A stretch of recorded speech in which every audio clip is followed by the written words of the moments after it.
Greetings and welcome back to Room 303 in our Chats with Emily, as we are calling our readings through all of the poems of Emily Dickinson contained in the Johnson edition. We turn now to poem 85, They Have Not Chosen Me, He Said. Now, I find this a remarkable little poem. Some have called this another daisy poem for reasons that we will get into.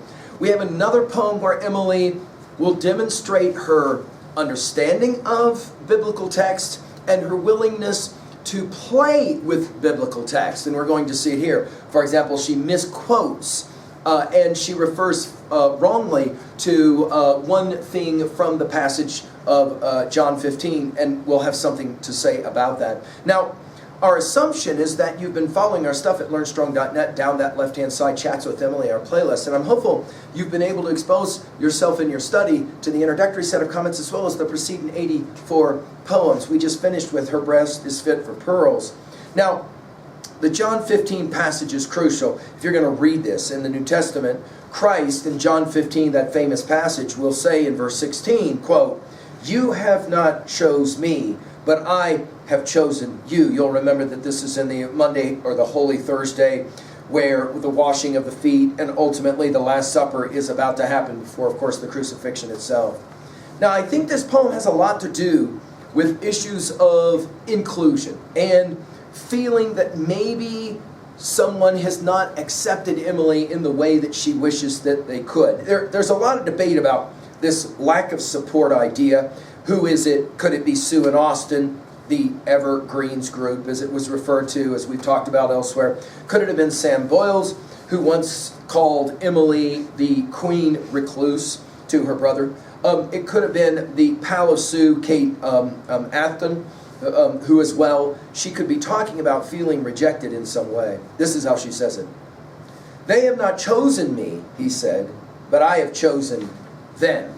Brave, broken-hearted statement uttered in Bethlehem. I could not have told it, but since Jesus dared, sovereign, know a daisy thy dishonor shared. Now, the tone of this passage is something, it seems to me, other than playful or play-filled. There does seem to be a bit of antagonism that is being played here, but notice it's hidden behind the language of Christ in John 15:16. And yet, the misquote, as we pointed out already. Notice, the actual quote from the King James Bible that she would know is, "You have not chosen me, but I have chosen you." Notice here it's, "They have not chosen me, but I have chosen them." She, of course, uses quotation marks in the "he said" to make sure that everyone knows that she's referencing the John 15:16 passage. But notice right away, you get this word brave, dash, broken-hearted statement, dash, uttered in Bethlehem, exclamation point. Now, it may mean something that Bethlehem works better for her slant rhyme than where actually these words were spoken by Christ in John 15, of course, Jerusalem. Because why? Well, we're getting ready for the end. Now, why she would misstate in this way has always been the subject of debate among scholars. Like, does she not know that Christ is in Jerusalem when he speaks these words? Surely she does. So why would it be uttered in Bethlehem then? And I'll leave it to you to kind of decide, right? The point here being, she's identifying with Christ. This won't be the last time that we'll see this identification. She's identifying with Christ, especially the Christ who has somehow been, marginalized, misunderstood. Maybe those closest to him don't fully respect who and what he is. Notice, therefore, brave, and notice brokenhearted. I think brokenhearted statement is the key of this poem. In some ways, Emily is making an observation that she herself is, brokenhearted? Why?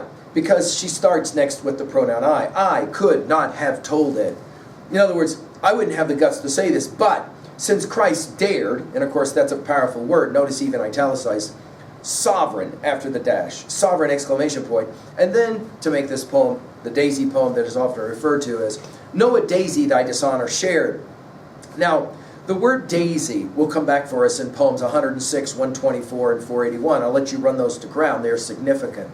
And the idea of dishonor being shared will take us to poems 192, 193, 248. We'll see this a number of times in our study of these poems. that there will be moments when it appears as if Emily is concerned that maybe people don't want to associate so well with her, and that's part of her withdrawing from them. It's always difficult to know exactly which one comes first, her perceived rejections or her decision to just kind of become what, again, Boyles once called her, the queen recluse.